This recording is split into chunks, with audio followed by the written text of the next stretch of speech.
nous allons vous interpréter une œuvre d'Igor Stravinsky qui s'intitule Les Noces. Cette œuvre, qui a été achevée en 1923, est en fait destinée à être chorégraphiée. C'est pourquoi elle se décompose en 4 tableaux. Les 3 premiers constituant la première partie et le 4e, le plus long, constituant la 2e partie. Les Noces racontent un petit mariage dans la campagne russe.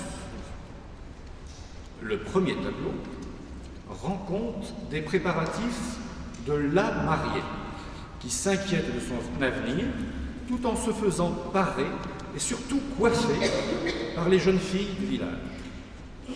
Ces jeunes villageoises s'occupent de la tresse de la mariée, symbole de virginité. Elles sont représentées par le chœur de femmes qui chantent ceci.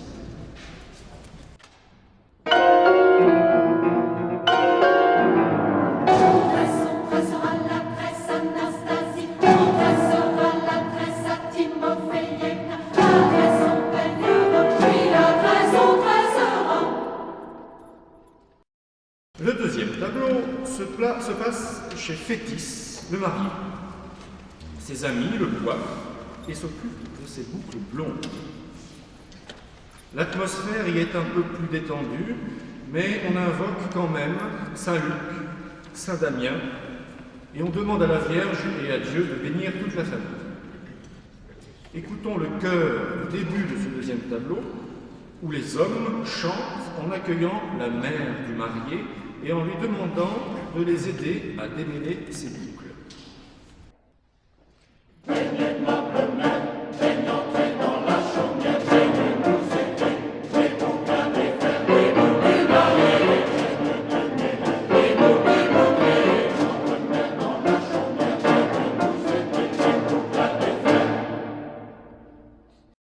Le troisième tableau, le plus court, suggère le départ de la mariée pour la noce et se prolonge par la lamentation des 2 mères.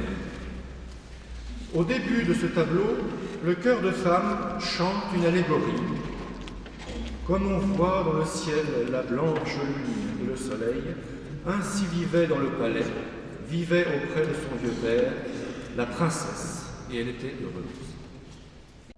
Comme on voit dedans le ciel, la blanche lune et le soleil, ainsi vivait dans le palais, vivait auprès de son vieux père, la princesse, et elle était heureuse auprès de son père et de sa mère. Nous arrivons à la deuxième partie, donc au 4e tableau, qui représente le repas de noces.